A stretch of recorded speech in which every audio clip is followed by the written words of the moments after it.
What up, YouTube? Welcome to the Money Room, where we make money our BITCH. All right. With me, I have Tux B as usual, and I have with me another member of the Money Room. I have Harry. Harry has a long resume. Yeah, I keep saying that it is true. We all have long resumes here. That's how we got into the Money Room, because we all doing our own thing in our own way. And this guy is killing the 9-to-5 game in the pharmaceutical industry. And today we're going to discuss being an entrepreneur versus 9-to-5. Both have the pros and cons, and let's get it started. Yeah, man. Let's get at it. What's up, everybody? My name is Stokes. That's a tough topic, okay? But the first thing I want us to do is I want to hear Harry's take on it. 9-to-5 or entrepreneurship. I mean, you have like 3 minutes or so. Give us your take on how you feel on it, and then we'll take it from there. Well, here's my take on 9-to-5, right? 9-to-5, a lot of people say, well, it's secure. This is where you should be, right? This is what your parents tell you to go into. This is what you've learned from day one, right? And right. a lot of people who enter, before they even enter 9-to-5, they say, well, I have to go to school, right? And once they graduate, they invest all this money, they graduate, they get a job, and they think this is it. This is life now. And a lot of people think, well, I have to be passionate about what I'm doing. Myself, I think being passionate is overrated, right? It's overrated. Why? Because you have to focus on the outcome, not the income. You have to focus on the outcome of what you want to attain, your goals. And truly, even though we are all 9-to-5 realm, the goal is to become an entrepreneur. Why? Because entrepreneurs are all the people that we aspire to be. There's nobody who are aspiring to be in the 9-to-5 realm. If you aspire to be like your boss, ask yourself this question. What type of life does your boss have? And if you know what the life this person has, do you really want that life for yourself? Now look at the entrepreneurs that we all admire, right? We have Sean P. Diddy Combs. Yes, music realm, but he's still worth $800 million, right? Look at Jeff Bezos. All these people who took the risk. Now you say to yourself, well, I'm not an entrepreneur. Entrepreneurs, they have to be cutthroat. They have to be, they have to do things outside of the norm, right? Here's the deal. Everybody's an entrepreneur, but it's a choice. People don't know about the choice that they already make. You go to school, you invest money. Isn't that entrepreneurship? You're already investing in something that you don't know if you're going to have an outcome or a future, but you invest your time and money, and then you get a job. That's called entrepreneurship. That's called taking a risk. Not everybody goes to college, actually graduates. So to me, 9-to-5 is important because we always need our doctors, our lawyers, our officers. But if you really want to attain something great, you have to step out of this 9-to-5 realm, take a risk, and now become an entrepreneur with the mindset. It's not the actions you do, it's the mindset. That's just my I like that. That's very, very good points. I don't agree entirely with everything you said, but you made some pretty good points. I agree with what you said for the most part. But the one thing I'll tell you that stood out to me, which I don't quite agree with though, is that Testing. everyone is that. Can you hear me? Yeah, I can hear you. Okay, yeah. So I don't think everybody's an entrepreneur. That's the thing. Entrepreneurship is not for everyone. So I don't tell everybody, hey, become an entrepreneur, because some people are doing that and they'll probably just suck. I think we had this discussion before.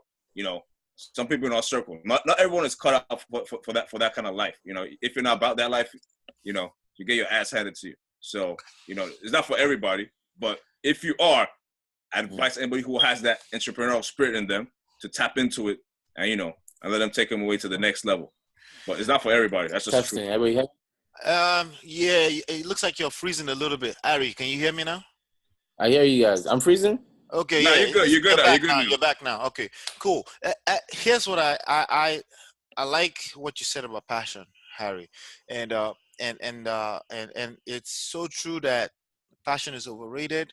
If we're gonna go back and forth, but before I get into all that, I want to ask you a question. So you're saying if you had a choice, if you had a 1 and 0 choice, right? We're all engineers, right? And it's just one or the other, right? You will always pick entrepreneurship if you had to pick one. Is that what you're saying? Well, just to clarify, right?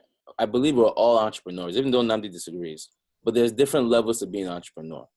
When you go to school, when you invest, you take that nice big loan, right, to fund your education with no job guarantee. Nothing's guaranteed, right?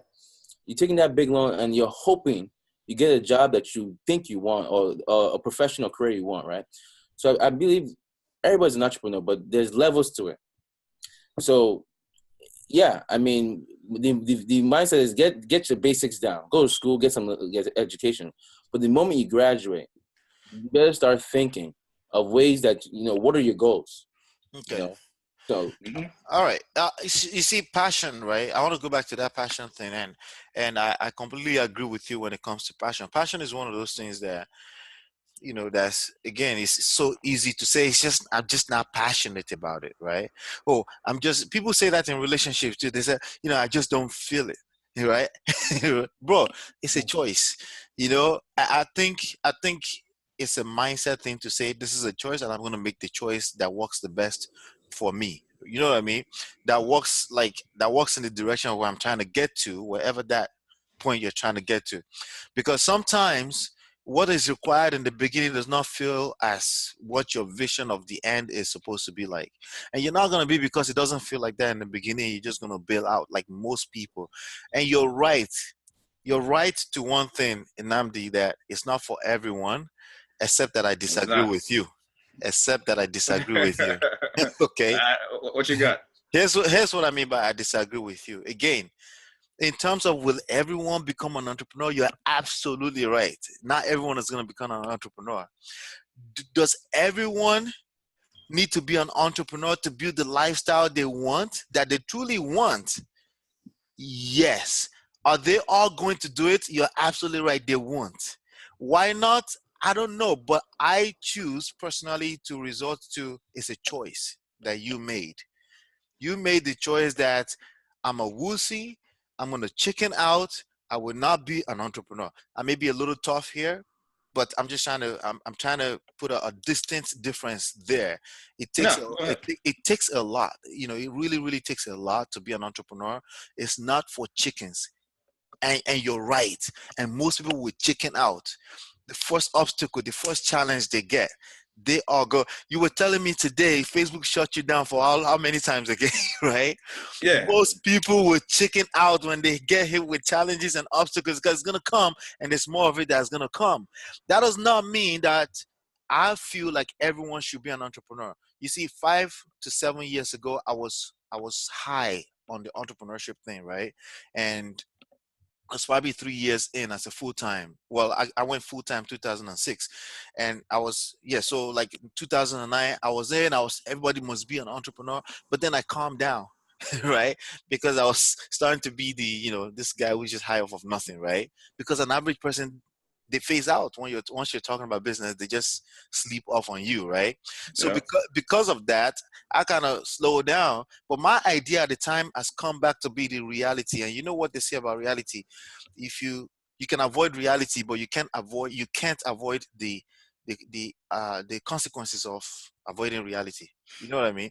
The reality at the end of the day, even if you're on a 9 to 5, I think you need to treat it like it's your business in order to climb those ladders. Because if you don't treat it like you own it, you're probably going to be an average person in that business. And you're not, because most people are very quick to give the example of the girl who became the CEO at, is it Ford Motors or General Motors, right?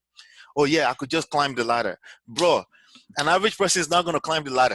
Okay, you're just going to be an average person. You know how she went from being the reception girl to that? Because she's not an average human being. She's not average human being. So I am going to agree with Harry on passion. I'm going to agree with him that everybody needs to be an entrepreneur. Even if you're using 9 to 5 as a stepping stone, I think you need to be an entrepreneur. Are we all going to be an entrepreneur? Now I agree with Nnamdi. No, we're not, because most people are going to chicken out. I but agree with you in that sense. but do you know why they chicken out? It's Yeah. because it's not that they don't. One, it's all about mindset, right? We talk about this. Entrepreneur is all about mindset. There's no physical thing that determines somebody that this is an entrepreneur. It's all about mindset. Yeah. Like you said, are they gonna chicken out? Entrepreneur is what? Solution oriented. When they get hit with negative, they find out something that they say, all right, that's experience. Woo, I just got enough experience with me. Now I'm gonna do something better. But the reason why I say everybody can be an entrepreneur is because, one, everybody is looking for something, right? Point example. Look at Bitcoin. An opportunity came. Now everybody's jumping in. People who don't normally invest, they're afraid of the stock market, but yet they see the outcome of put my money in Bitcoin and they jump in. So what I'm trying to say is everybody's looking to become an entrepreneur, but they don't know what's available to them. When something's available, then they jump in. You know, everybody says, "Oh, I want to be an entrepreneur," but back in the day, nobody even knew what an entrepreneur was. They just thought, "Oh, it's something you do, and then you can just no." Now this is what's available. It's a mindset. It's hard. You know why? Because they got burnt. They got burnt by. I think it's a little bit more than just as you said, it's not a physical thing. You know, I agree. It's not a physical thing. It's a mental thing. And I think mentally, not everyone is in that mental space to become an entrepreneur. It's just a cold truth. It's like now I agree with you in the sense that everyone needs to achieve what they really want. But it's the same thing as saying, is everybody successful? Everybody's not successful. Now, can everybody do some certain things to become successful? Yes. It's the same way you can't say everyone's an entrepreneur. It's like saying, you know, what I don't want to get into the mindset, because in the world where I would say, oh, everybody's a winner. No, not everybody's a freaking winner. Maybe we should agree. You got to do certain things to be a winner, right? Namdi, maybe we should agree on what entrepreneurship is first, then. Yeah, but so let me even go. Let me take it some years back, right? This whole concept of 9 to 5, believe it or not, is a relatively new one. You know, people. Well, I think it was actually Ford that started 9 to 5. Ford, Henry Ford, whatever. They started the whole factory thing. They say, okay, come here, dedicate 30 years of your life to me, right? Work for me for 30 years. And after 30 years, for another 30 years, I'll give you a pension. I'm like, you know what? Fine. I'll take that deal, you know? And that worked out. Maybe for the boomers and whatnot. But now in the millennial times, things are changing.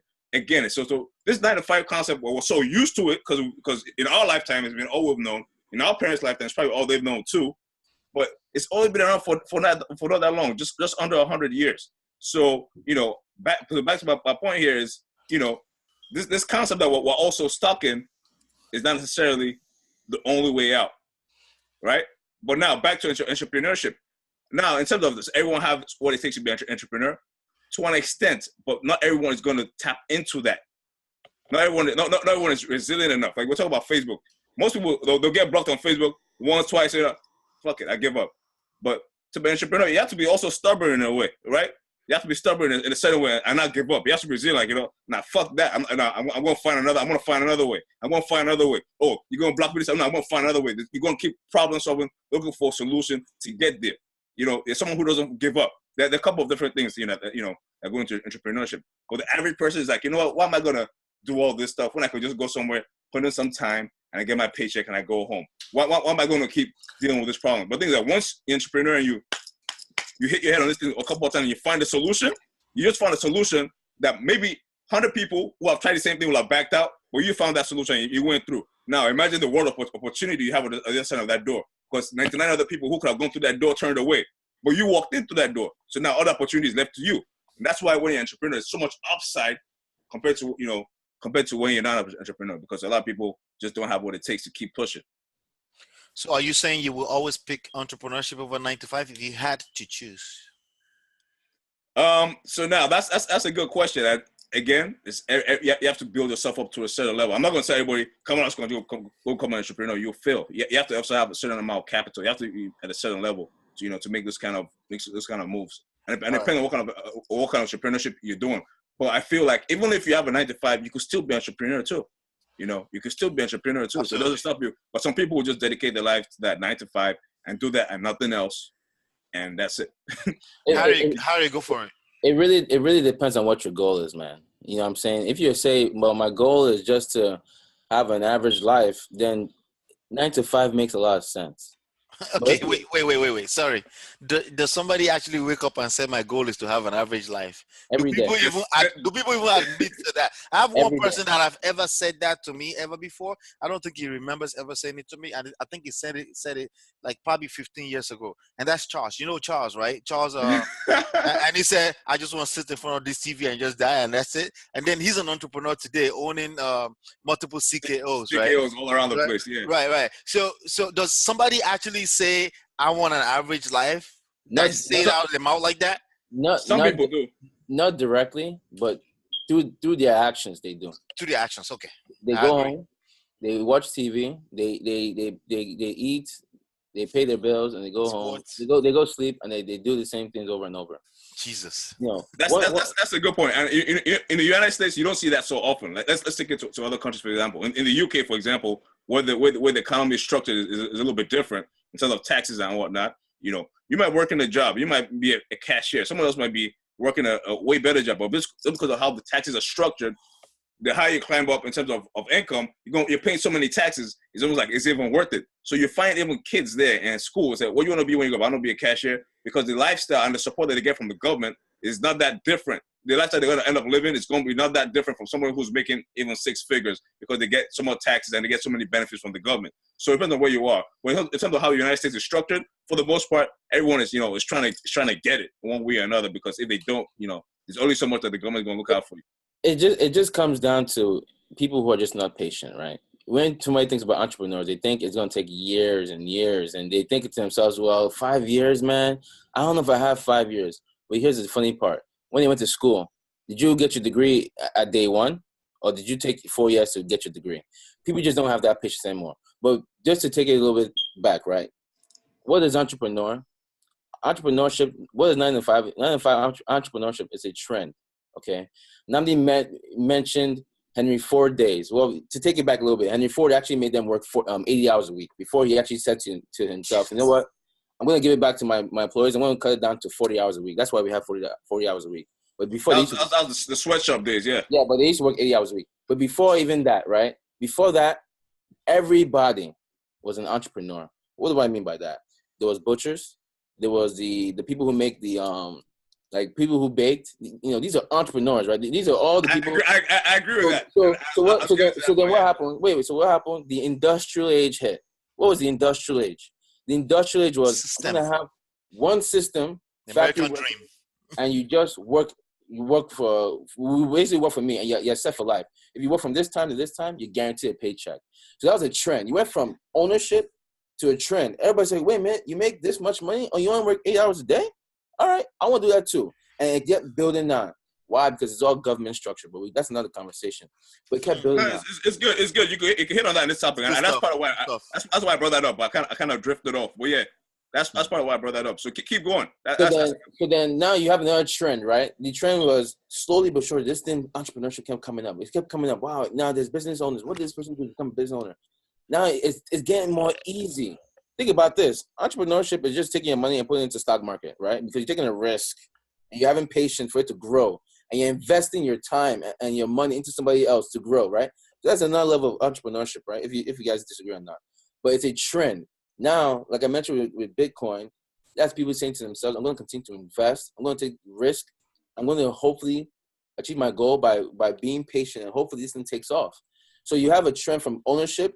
You have that 9 to 5 trend again. Now you get into this realm of entrepreneurship again, right? But in a different realm and different wording, or right, a different point of view. But again, 9 to 5 versus entrepreneurship, it depends on what your goal is. It really depends on what your goal is.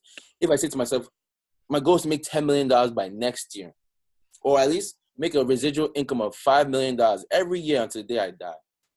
I can't work at Starbucks to get that money. I can't work at the top firm, because the top firm is not going to pay me by what I'm worth. The top firm is going to pay me by position, what the position's worth. So people are all frustrated. How come I'm going to get paid this much? They pay you by position. Not just, that's a good point. And not just that, they're not going to pay you what you're worth. They're going to pay you a fraction of what you're worth. Because no company, and part of why I say everyone can't be entrepreneurs, because at the end of the day, I like to be an entrepreneur. I'm an entrepreneur. We're all entrepreneurs in our own way. And I'm going to need people who work for me too. I have people who work for me too right now. So guess what? We all need, at some point, not everyone could be an entrepreneur at every given point. Yeah, not everyone will be. Yeah, not every given point. But my point is, at this point right now, say for example, take a snapshot in time, right? I have people who are working for me. Say one guy is 20, one guy is 30, whatever. At that point, they're not entrepreneurs. They're working for me, right? Say 20 years from now, they may be entrepreneurs, right? But at every given instance, not everybody can be an entrepreneur. That's the point I was trying to make. And now, let's say now, that 80 years ago, with the whole thing, the Henry Ford thing, that is a fact. And that's why I brought that up. At a certain point, people were being brought up into entrepreneurial stuff. That's why you have people who have, like, names like blah, blah, blah, Smith or blah, blah, butcher. Because people like, say my dad was a butcher or my dad was a locksmith. they'll train me in that trade, right? And when I grow up as a child, I'll take over that family business, whether it's being a farmer, whatever it may be, right? And that'll become my trade. So that's still entrepreneurship. But if you take a snapshot in time, at a certain point, you are nothing but an employee to your father or to your family member. You're not the owner of that business. So my point is, not everyone's an entrepreneur at every given point, even especially now in today's day and age. Not everyone has what it takes. Now, so anyway, that's let me make a point, and then I'll ask you guys a question. Wait, before I make a point, sorry. It's very important that we define what entrepreneurship is, because we can get lost in this conversation, right? Okay. What is an entrepreneur? The entrepreneur is the activity of setting up a business or businesses, taking a financial risk in the hope of a profit. So can anybody be an entrepreneur? The answer is yes. Why? You have doctors, lawyers. These are all entrepreneurs, okay? So yes, everyone can be. No. The definition of entrepreneur is everyone can. Will everyone be an entrepreneur? No. But that's not the conversation. Can everyone be? Yes. Well, that's not what Namdi said. He said it's like me saying, what you're saying is like me saying, can everybody drive at the same time? No, not same time. We're talking can everybody drive? Period. Yes. Can everybody add? Can everybody run? Can everybody do something? There's something that everybody technically can, because you can, but doesn't mean that you because you have the ability to do something, doesn't mean that you will be able to do it. Right. And as far as I'm concerned, as far as the results are concerned, because I'm a result-oriented person. If you don't get the result, speaking of, I don't care about the ability, because if the ability there, you don't get it, what's the point? Speaking of Henry Ford, he said, whether you think you can or you think you cannot, you're right. Okay, but not everyone will. Okay, that's really all we can come down to here. We know not everybody will be entrepreneur, and because of that, I think we're all good to agree that these employees are safe. They will be your employees, right? But don't worry about it. Your employees are not going to go away and become entrepreneurs. Don't worry about it, because they won't. I have no problem. No, I have absolutely no problem with that too. That's a good thing. I don't mind mentoring people. Look, let me give you an example, right? Harry, I'll let you go after this, right? My point of what I was saying earlier is, like, say someone is a farmer, like back in the day before 9-to-5 stuff started, someone will learn that trade under that person. You could even be an electrician. You could, as a matter of fact, I see it right now. Say my plumber, he has his own business, right? But he has people who are working under him. One day, 10, 50 years from now, those people working under him are going to start their own thing, and they'll have people working under them. That's not a bad thing. It just no, passes. It's not. But I guarantee you, so it's not fair. But I guarantee you that 97% of the people that work for you are not going to become entrepreneurs. It's just what it is, okay? Could they choose to be one? Yes, they can choose to be one. And like you just said, it will be a good thing if they choose to be one. Will they? No, they won't, because, we know the statistics, okay? Now, let me just say this real quickly, okay? I have a question after this, okay? The one size fits all doesn't exist, right? Like, extreme ideology, everyone must be entrepreneur. It's bullshit at the end of the day. I said it earlier, but I know it's bullshit, right? So no. Now you know. Somebody's gonna push him up, man. It is what it is. We got that part. What Ari and I are saying essentially is that anyone can choose to be an entrepreneur. If their back is pushed against the wall enough, if they were born in that generation that you guys were talking about earlier, they would have to be one, because it's set up that way, okay? Right now, we're moving more in that direction too. We've gone through the system, and that leads me to my question. This system 10 years ago, I called it a sophisticated slavery.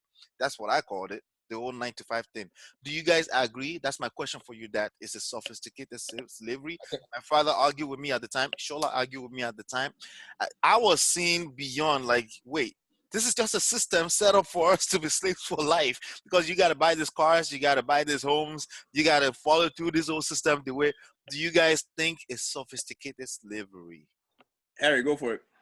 I believe so. Why? Because why do we have jobs? I'm asking you guys a question. Why do we have jobs? So we can pay the bills. What else? Primary. All right, check this out. That's primary reason. Primary reason, right? All right, check this out.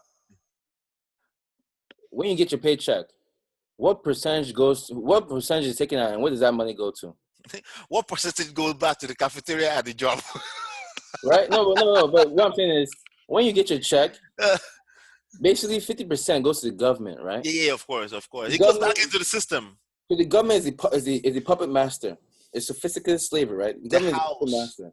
Hmm. So, do I agree? It is, yeah, because you have the government. They say, hey, look, I'm going to give businesses tax breaks. Why? Because you're going to give me more employees to give me more money. So that means the more money you make, the more money I make as a government.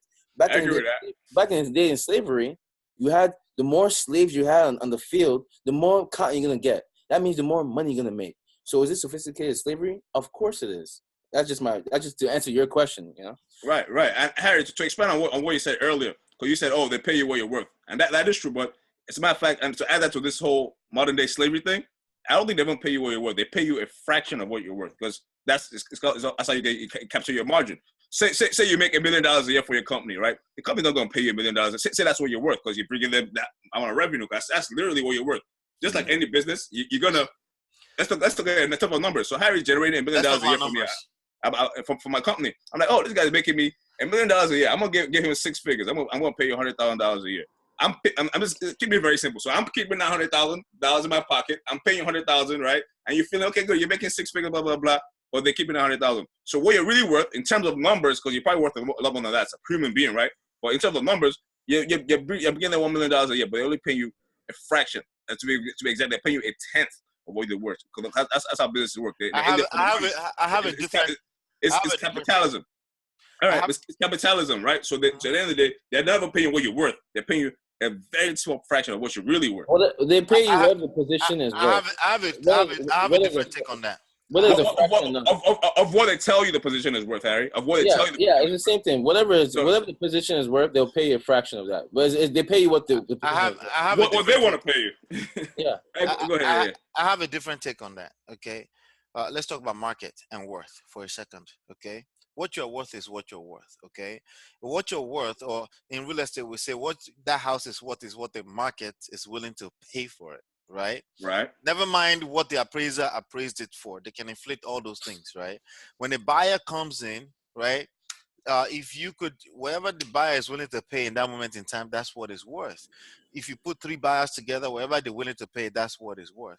If you find yourself in a scenario where you're now bidding for a job, right, and they're telling you that's what the job is worth, and you're willing to take that job, I'm sorry to say, that's what you're worth. If you're worth more, you'll be commanding that much money outside of that scenario. Now, I just took it out of context a little bit. I disagree with that, because some people don't know what they're worth. Some people don't know their worth. But if you don't know what you're worth, sadly, if you don't know what you're worth, sadly, you're worth 0. Do you understand where I'm going with this context here? Once you get into the marketplace, the market will point you out and say, that dog over there, I want that dog for $500,000. Trust me, that's the way it is. If you're not exposed, right, marketing is all part of the worth. If you're not well exposed to the market where people can bid on you, then you're just not exposed. That simply means you're still not worth it at the end of the day. If you go into the fundamental of what I'm saying, if you have a shoe in the house, right, I don't know what the biggest brands are right now, right? You keep the shoe in the house, you say, oh yeah, but I made these shoes, it's special made, right, customized, and it's worth this much. And Jimmy Choo is like, what do you mean it's worth that much? You watch this stuff on Shark Tank all the time. They're like, what do you mean it's worth that much? You do this valuation, right? They do the valuation when you watch Shark Tank, right? They do valuation of the company. You say, I want $20,000 for 20% for your company. Are you trying to tell me your company is worth $2 million? Says who? Then you start getting this question, says who, right? And then you have 3 people to now determine that, is it true that this company is worth that much?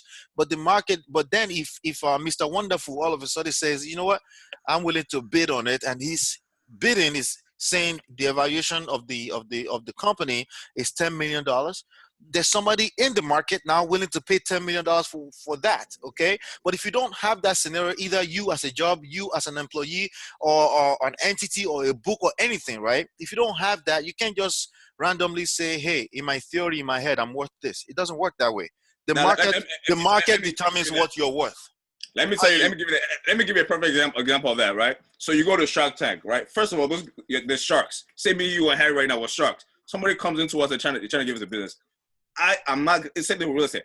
I'm not gonna pay you what it's worth. I'm gonna pay you half. I'll pay you a quarter if I can. I'll pay you a lot less than what it's worth. Why so not? Why not?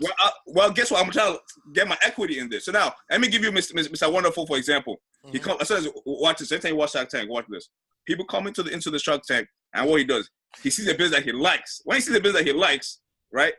Instead of saying what he likes about the business, he starts criticizing the business. So what you're trying to do is psychologically get into that person's head and make them feel that the worth of that company is less, so he could negotiate and gain leverage. But guess what happens? Guess what happens though? So he's trying to make a deal. So no, hold on. So they're all sharks though. So they all have a similar mindset. That's just his own strategy. So my point is that they're all in there to pay less than what it's worth. So whether that company based on the valuation is really worth a certain amount, he's going to try and beat it down. And those people who come into Shark Tank too, they know this. So say they're really worth 10 million, they're going to say it's worth 15 million because they're trying to get it, meet somewhere in between. No, but when you have a true market. So that's one thing. That's not a true market because those people are all sharks. Now, let me give you another example in real estate, for example. There could be true market, by the way. There could be true market. The fact it's not true market because they have the advantage in the Shark Tank. But let me give you one more example now. Now, real estate, for example, just show you an example of people don't really know their worth. Someone could have a house, right? Say an old man, he bought a house in Newark. He bought it back in the 60s or whatever. He lives in California right now, and the house is chilling there. And last time he bought a house for maybe $50,000. Today that house is worth like $500,000. But he doesn't know that. He doesn't really care. He doesn't really know its worth. It's like, yeah, blah blah. I'm go check out the house. I go there, look at the house, and I know the house is worth a lot of money. And I come back and I'm like, all right, I'll take it off your hands for like 200, that kind of thing. And the guy sells it to me for 200. I turn around a week later, I sell that same house, not for even 500. I sell it for 400. I just made 200 grand in my pocket. Guess what happened? That guy did not know what it was worth. I knew what it was worth, but he didn't know what it was worth, and I used it to my advantage. So, wait, but guys, that's just my whole point of people don't always know what something is worth. But here's the deal, because I don't want. What I said earlier, sorry, Ari. What I said earlier is that the market knows what your house is worth. Okay, the market always knows. The market always know what the house is worth, or whatever it is we're talking about. Like we were saying earlier, one person cannot make a market. One tree cannot make a forest. Okay, that's why we don't just have Mr. Wonderful in that room. No. I just want to give an example of how someone might not know what they're worth and they might get shortchanged. That's my point. So, that's not because someone gets a job somewhere and they get paid a certain amount, they could be worth more. That's what I'm trying to say. They might not know their worth. Yeah, but your example to me doesn't apply because you're talking about a business worth versus a position worth. Now you give me it's the same concept. Now you give me, well, not really, right? Because and here's why it's not the same concept. When you come with me with a business, right, you're going to tell me that it's worth more. I'm going to try to negotiate with you, and whatever price we agree on, we agree on. That's what it's worth. But here's the deal. You tell me your job, because the topic is 9 to 5 versus entrepreneur, right? Your job, right. 9 to 5 job. You say, hey, no, I'm worth this much. Really? Okay, great. This other guy who's applying for the job, I'm going to actually give him less money. Market. Okay? So your business, there's only one of your business, so we have to negotiate, whatever. But there's 1,000 employees I can choose from. There's never one business. Hold on. There's 1,000 jobs that there's 1,000 employees I'm going to choose from. You want this much? Great. This guy's willing to take less. So I'm going to gravitate to the less. So I'm going to pay you what the position that I'm willing to pay for the position. Your business example is different though, because your business example is a unique business that not everybody can. There's no multiple businesses like that. Yeah, they might be the same concept, but it's a unique business. So it's not like, all right, I can't. You say you're worth this. I can't say, all right, there's another business like this. So no. All right, we have to negotiate. I'll pay you what we both agree on. Right. Regarding 9 to 5 job, if you tell me I'm worth $1 million and your job is a janitor, bro, I'm only gonna pay you $12,000 an hour. Yeah, period. No. That's what you're worth, by the way. Now, listen. Now, what I'm trying to say to you, let's listen with open mind, very, very clearly. It's the same exact concept. The same exact concept. I'll tell you how the same concept. Even if it's whether it's real estate is a business. Whether it's a property, there are other properties. Whether it's a business, whether it's a business, there are other businesses. And now let me tell you how a shark thinks. I'm an investor, right? And I'm saying, okay, I want to invest in a business where I'm going to return at least 50% annually. So now I don't give a shit about whether you're doing something that's so cool, whether it's rollerblades or whether it's a new app. I don't give a shit. All I care is about the numbers. So if you think your business is so beautiful and so unique, guess what? The other businesses are going to generate me the same amount of profit or maybe even more. Well, right? he just aligned it, right? Are you aligning with him, right? You're aligning with him, right? No. What I'm trying to say is, regardless, there are always options. So you say, oh, I'm coming here. I'm saying, oh, I'm worth this, but I have other options. I can employ somebody else. I'm saying the same way this person is in the Shark Tank coming, pitching the offer as far as whatever the business is. If I'm Mr. Wonderful and I want to make 50% a year return on my investment, I will say this guy, I don't give a shit if you're making flying saucers or whatever the heck you're making, right? If you're making hot sauce, whatever you're making, I can get somebody else that's going to give me the same amount of return. Yeah. So all I care about is the numbers. So the same thing with real estate. So if this guy is here with this house, I feel my house is worth $500,000. I'll say, guess what, dude? In this zip code that you're in, this house also comps. This household for this household for this. Same thing with a job position. Okay, what's your background? You know, the same way someone might have 3 years of experience, someone might have 4 years experience. Harry is saying, one second. your background. No, one second. This Hold position, on. there's somebody that's going to do better job right now that's willing to take less. Hold on, that's what I'm trying to tell you. The same way I'm saying the same thing. So you can say I have 3 years experience, I have 4 years experience. I could correlate that with, okay, this is a 3-bedroom or this is a 4-bedroom. But guess what? Someone with a 4-bedroom is selling me for less. So that's the marketplace you're talking about. So I'm saying it's still very, very apples to apples. You can still correlate the same thing. I agree. It's really, let me just say this. It's really a supply and demand thing at the end of the day. When you're talking about worth and value, it's exactly really a supply and demand thing. And we can align all of it together if we want. If we want to take the time to do that, we can do that. But I'm going to say right now, as far as position is concerned, if you have one position, there's less supply of that one position. That's what we have, right? And we got a bunch of people, and we got to plug somebody that fits us the most.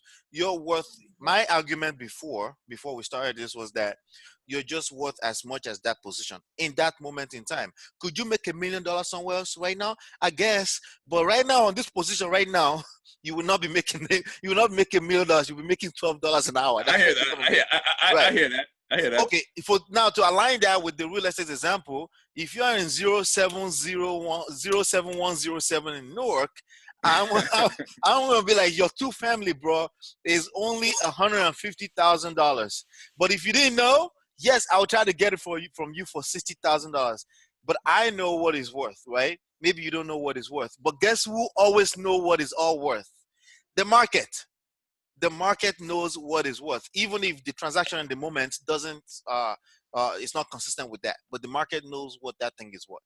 Either you're a human being, or you are a house, or you are a business. Well, again, let's focus on the topic, right? Yeah, I agree. We veer off. The 9 to 5. 9 to 5 versus entrepreneurship. Yeah. And I started with saying, first of all, you have to define what entrepreneurship is. Okay? And I say it again, the activity of setting up a business or businesses, taking on financial risks in the hope of a profit. So it's not can they be or anybody can be if they choose to. Nobody is willing. We got that fine. The goal is 9 to 5 or entrepreneurship. What I'm saying is I will choose entrepreneurship because there's no limit. It's going to come down to what you can do, right? If you want to make $10, you have to put in $50,000. You have to put $50 of energy to get $10. It's not a cookie cutter business, right? Entrepreneurship is a decision. I'm going to continue to go on, and get the outcome that I want. So 9 to 5, unless your goal is just to say, hey, look, my goal is just to pay bills, then that's it. Then we're not talking about you. You're probably not on this channel either. Harry, good job bringing it back on track. So now my question to you is this, and to chime into is five reasons. Give us 5 reasons why you prefer entrepreneurship over a 9 to 5. Just give us 5 reasons and expand on that. If you have 5, it could be 3. That's fine. Wait, say again. Give us 5 or 3 reasons, whichever you prefer, depending on how many you have, of why you prefer entrepreneurship over a 9 to 5. Just to keep it, keep us on topic. Why do I choose entrepreneurship? One, there's nobody that's gonna dictate your life, right? Meaning, right. If you have a job, your job is gonna dictate where you live. I'm getting distracted by my grandmother. Hold on for a second.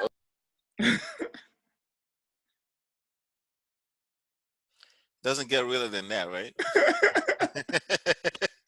Yo, Harry, your grandma is telling you where you live, what to do, when to sleep, when not to sleep.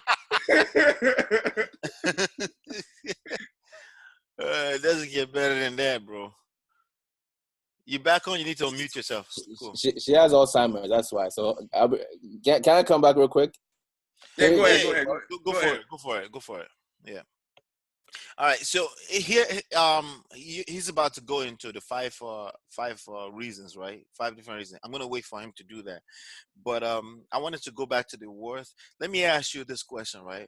Do you think is on a 9 to 5 you will ever is there such a thing as ever getting your worth or on 9 to 5? Because